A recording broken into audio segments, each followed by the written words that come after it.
நாம் கடலில் பார்க்கிறோம் ஒரு பிரம்மாண்டமான கப்பல். ஆனால் அதன் கீழே இருக்கும் கடலின் ஆழம் எவ்வளவு என்று அந்த கப்பல் எப்படி தெரிந்து கொள்கிறது? கடலின் அடியில் பாறைகள் இருக்கலாம், அல்லது திடீரென குறையும் ஆழமும் இருக்கலாம்.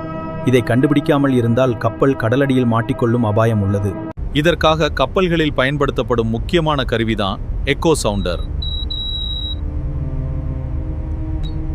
கப்பலின் அடிப்பகுதியில் இருக்கும் இந்த கருவி கடலுக்குள் ஒரு சவுண்ட் அலை அனுப்புகிறது. அந்த அலை கடலின் அடியை மோதி மீண்டும் மேலே திரும்பி வருகிறது. அந்த அலை திரும்ப வரும் நேரத்தை கணக்கிட்டு கடலின் ஆழத்தை இந்த கருவி துல்லியமாக அளக்கிறது. பழைய காலங்களில் இந்த தொழில்நுட்பம் இல்லை. அப்போது கடலின் ஆழத்தை லீட் லைன் என்ற கயிறு மூலம் அளந்தார்கள். இன்று இந்த நவீன தொழில்நுட்பம் காரணமாக ஆயிரக்கணக்கான கப்பல்கள் பாதுகாப்பாக உலக கடல்களை கடந்து செல்கின்றன. கடலின் ஆழம் தெரியாமல் பயணம் செய்ய முடியாது. ஆனால் தொழில்நுட்பம் அதை நமக்கு காட்டுகிறது.